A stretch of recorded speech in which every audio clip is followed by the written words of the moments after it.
The French Revolution set Europe ablaze. It was an age of enlightenment and progress, but also of tyranny and oppression. It was an age of glory and an age of tragedy. One man stood above it all. This was the Age of Napoleon. I'm Everett Rummage, host of the Age of Napoleon podcast. Join me as I examine the life and times of one of the most fascinating and enigmatic characters in modern history. Look for the Age of Napoleon wherever you find your podcasts. I'm Jeffrey Rosen, President and CEO of the National Constitution Center. A few years ago, learning about the forgotten meaning of the pursuit of happiness changed my life.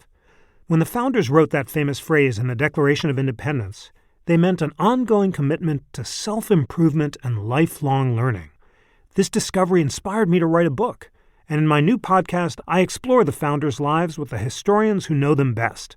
Plus, filmmaker Ken Burns shares his daily practice of self-reflection. Join me for Pursuit, the Founder's Guide to Happiness. Support for Ben Franklin's World comes from the Omohundro Institute of Early American History and Culture. History is what happened in the past. Doing history is how we understand the past. Doing history is locating, selecting, assembling, and interpreting historical artifacts. At the Omohundro Institute, our special focus is on early American history, but our mission is broad. We support historical research and help make it great. We've been doing that for more than 7 decades. Welcome to Ben Franklin's World, a podcast about early American history with Liz Covart. The study of history is key to understanding who we are and how we can affect a better future. Ben Franklin's World will introduce you to historical people and events that have impacted and shaped our present-day world. And now, here's your host, Liz Covart. Hello, and welcome to a special bonus episode of Ben Franklin's World, the podcast dedicated to helping you learn more about how the people and events of our early American past have shaped the present-day world we live in. History tells us who we are and how we came to be who we are. Its study tells us about people, how they lived and interacted with one another. The past informs our present. But how do we know what we know about the past? If history is inherently about people, what do we know about the people behind history's scenes? The historians. Who are these people who tell us what we know about our past, and how do they come to know what they know? This is what the Doing History series is all about. Meeting historians, finding out what they know about the past, and peeling back the layers on what they know so we can find out how they came to their knowledge. Each episode will feature a guest historian who will share stories from their research and then reveal how they came to know those stories. Think of each episode as a behind-the-scenes look at what we know about the past. Doing History episodes will air on the last Tuesday of each month throughout 2016. Each episode will answer your questions about how historians work, how they research, how they write, and how they interpret historical sources. Today's special bonus episode is meant to help us better understand historians. I interviewed 4 accomplished historians to find out what they think the study of history is, why they do the work that they do, and about the ways they present what they know about the past to the world. In this episode, you will hear from Rebecca Onion, the history writer from Slate.com, 2-time Pulitzer Prize winner Alan Taylor, Carolyn Winterer, the director of the Stanford Humanities Center and a co-author of the Digital History Project, Mapping the Republic of Letters, and Pulitzer Prize winner Laurel Thatcher Ulrich. The insights and stories they shared are so interesting and revealing that the only way I could think to share them with you is through a story. That's right, this is my first storytelling episode, a special format for a special episode. Are you ready to get to it? Let's begin.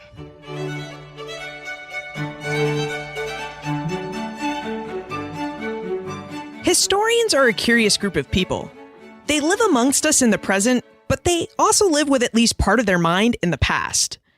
Historians are human time travelers. They visit past places, peoples, and times. Their time machines take the form of books, documents, oral traditions, and seemingly mundane objects like tables and chairs. When you can catch a historian in the present, They will regale you with the stories about the people they have just met or the events they have just witnessed. Of course, unless they are historians of the mid to late 20th century or early 21st century, they haven't actually met the people they speak of or actually witnessed the battles, peace sessions, or pivotal moments in human history that they talk about. But for historians, the people and events they study often seem very real and alive.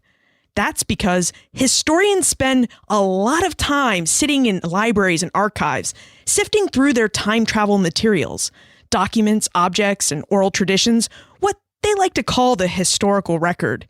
So, who are these people who live in the present, but also in the past, and why did they decide to become human time travelers? To be really honest, it's fun. I mean, the work is hard. The work is not always fun, but detective work. And I find that satisfying and intriguing. I like sleuthing in libraries, on the internet, in, back corners of museums, in attics, literally. I really enjoy it. It's fun in a more kind of exalted way.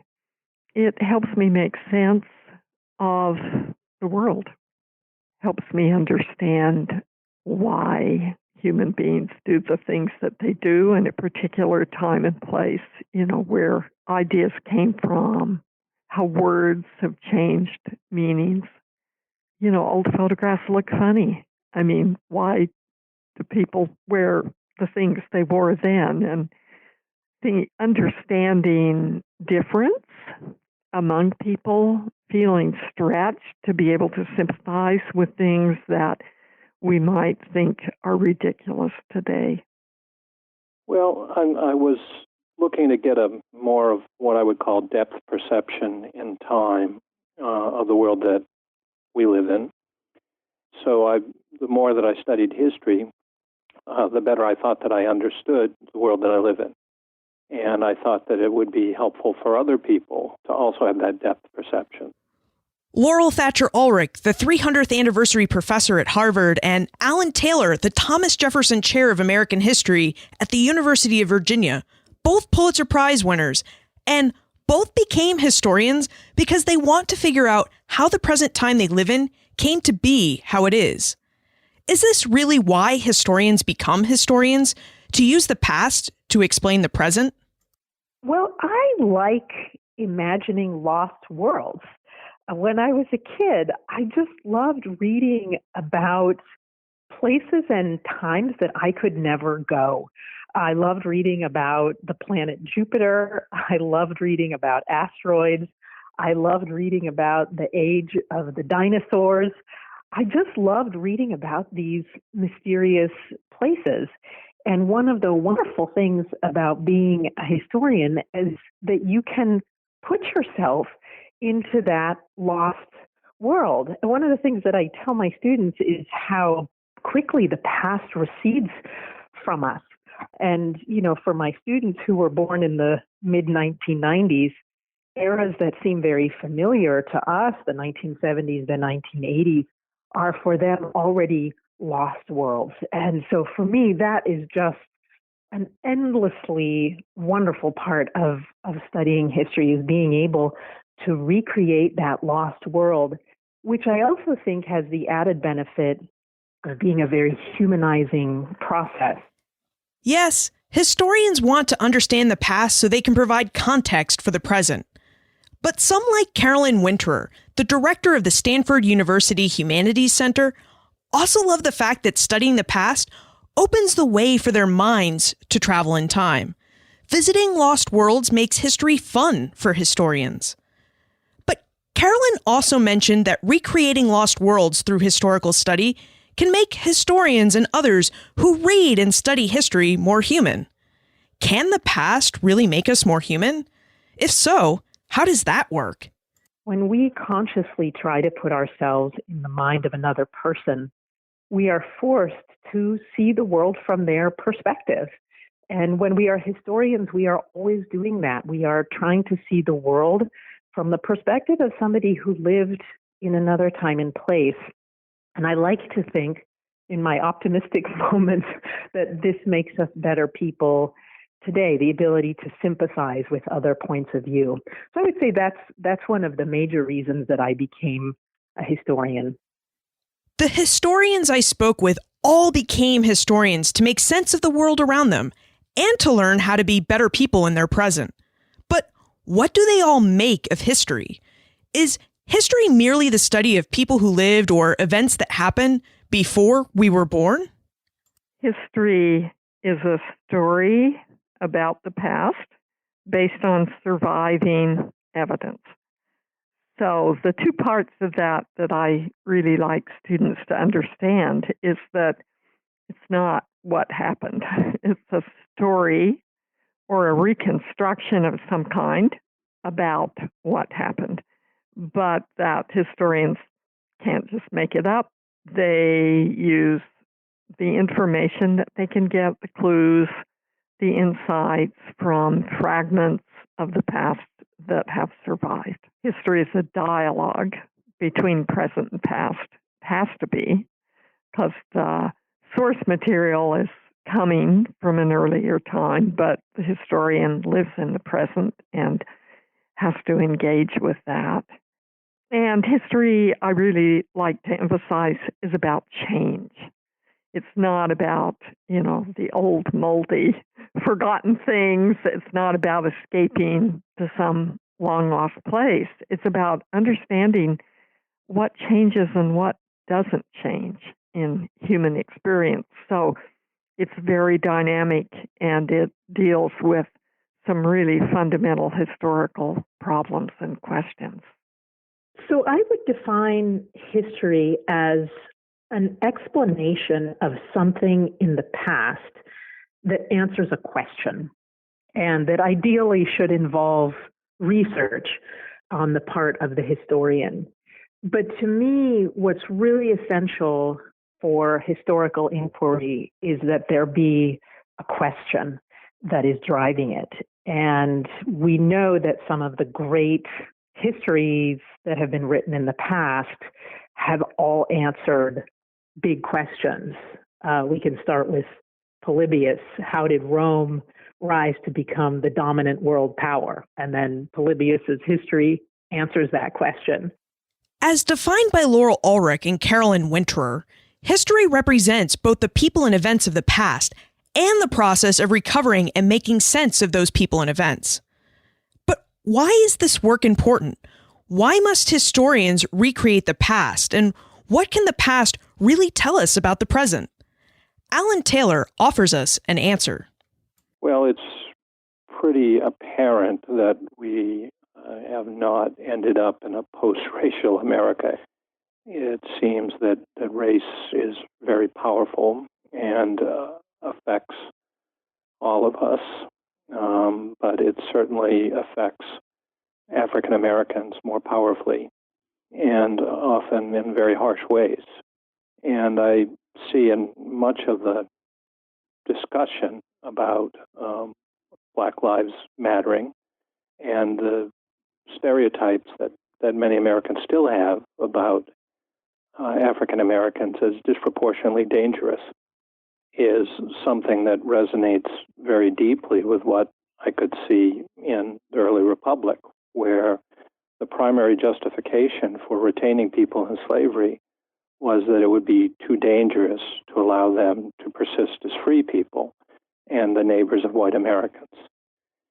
And so in the early republic, there was a pretty widespread recognition that slavery was evil, that it was exploitative, and yet people would justify it by saying that their own safety required them to do this. And the most vivid expression of this is Thomas Jefferson's famous statement that slaveholding is like holding a wolf by the ears, that justice says you let the wolf go, but self-preservation says that you hang on.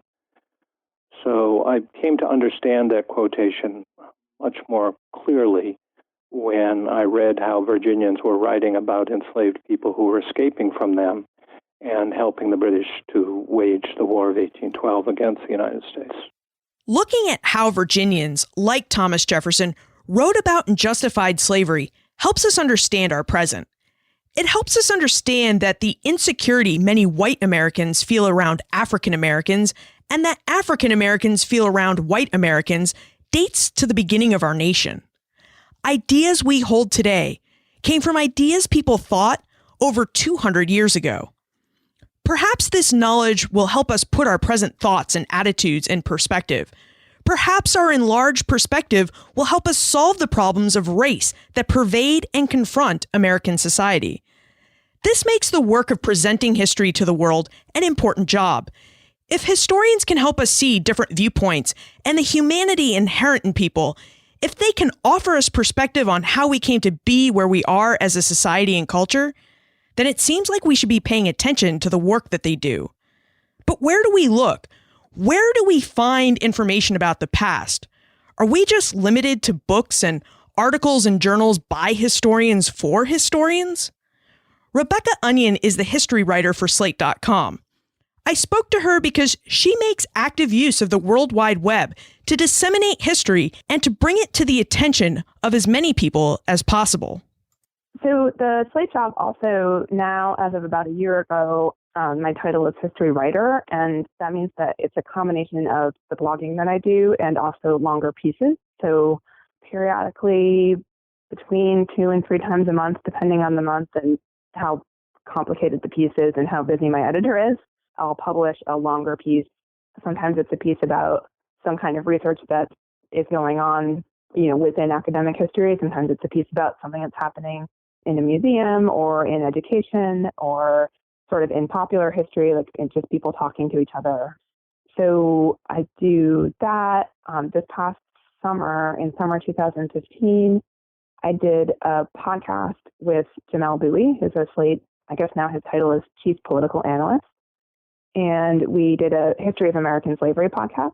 So that was a 9-episode, or might have been 10 episodes in the end, I can't remember, a series where each episode started with the biography of an enslaved person and sort of tackled a couple of thematic issues that arise from talking about that person's life.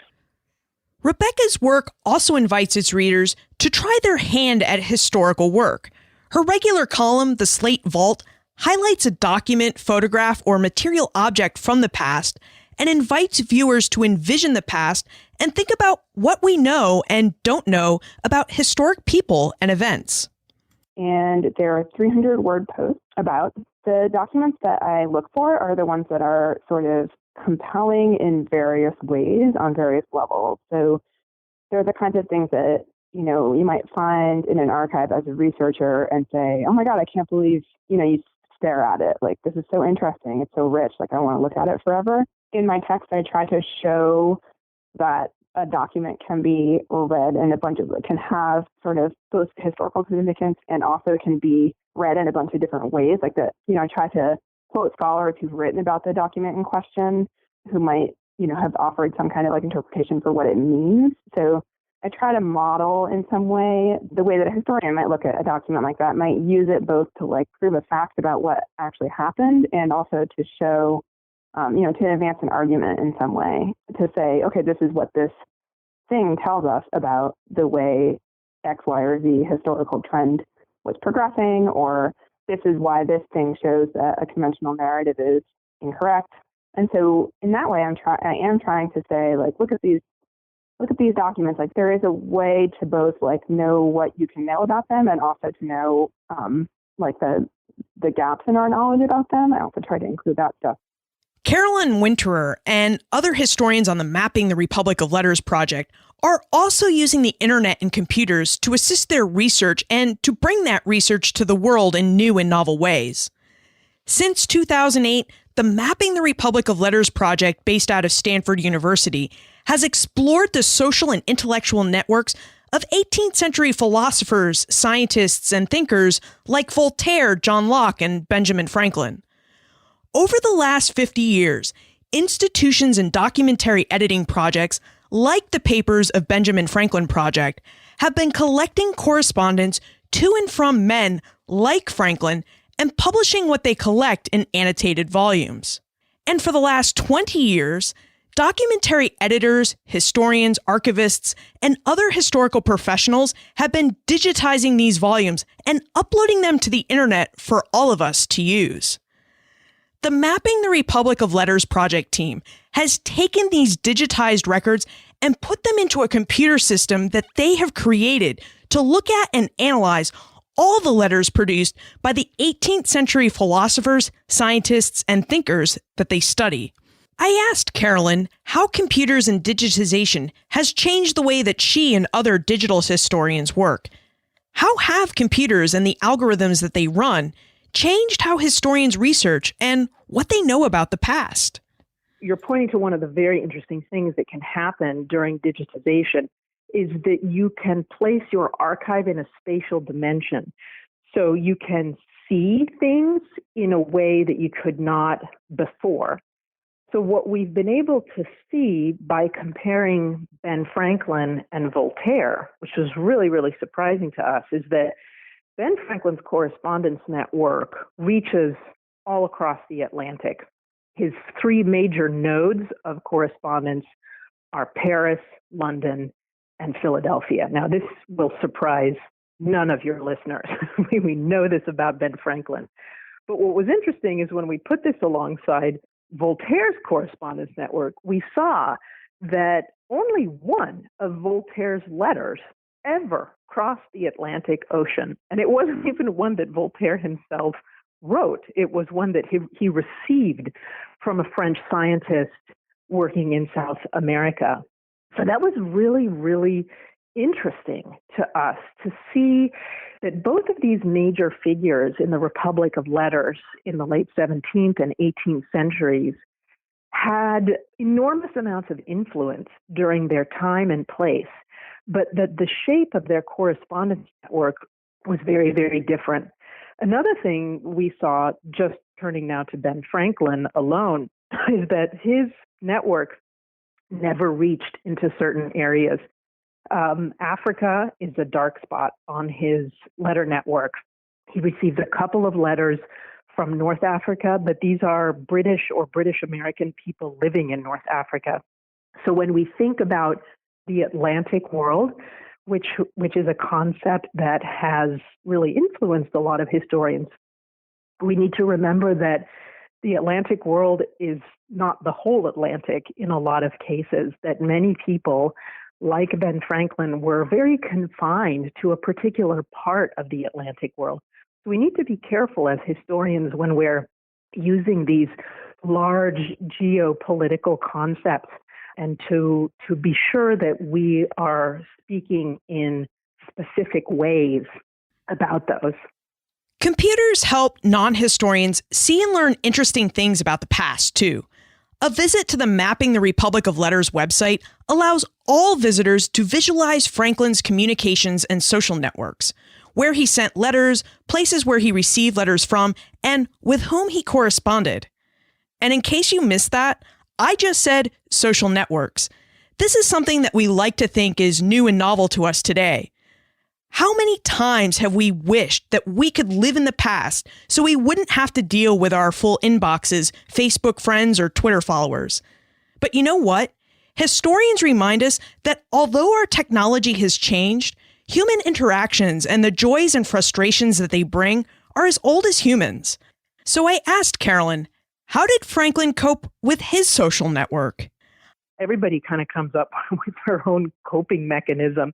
One of the coping mechanisms that Franklin has, because he's just at a certain point around 1776 in Paris, he just becomes completely overwhelmed by the amount of correspondence that he has. Just tons and tons and tons of people start writing to him for a variety of reasons. We all know this feeling, right? When you open your email and you have 67 new messages and you think, oh, how am I ever going to, reply to all of these?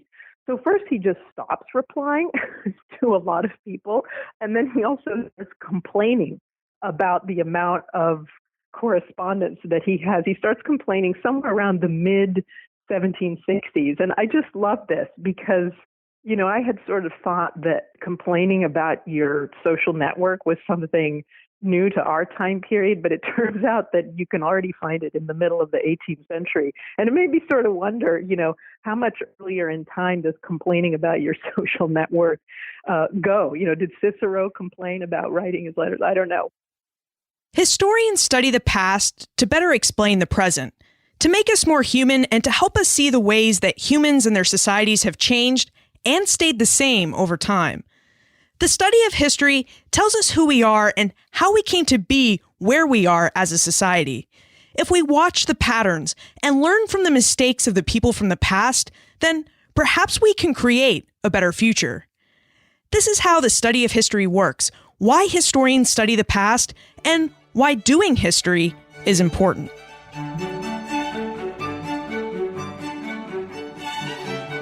I hope you enjoyed my story about the conversations I had with Rebecca Onion, Carolyn Winterer, Alan Taylor, and Laurel Ulrich. I know it's a bit different from the straight interview format we normally have on the show, but sometimes change is good, and I have to tell you, I have really wanted to try my hand at producing a storytelling episode for a while, and now I've had a chance to do it.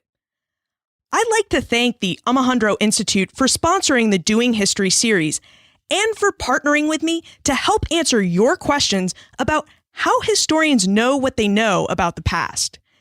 Each episode in this year-long series will air on the last Tuesday of each month throughout 2016. For more information about the Omohundro Institute, visit benfranklinsworld.com/OI or visit the show notes page for this episode, where I have also posted links for the 4 historians we spoke with today, the Mapping the Republic of Letters project, and Rebecca's blogs and podcast on Slate. You can find the show notes at benfranklinsworld.com/historians.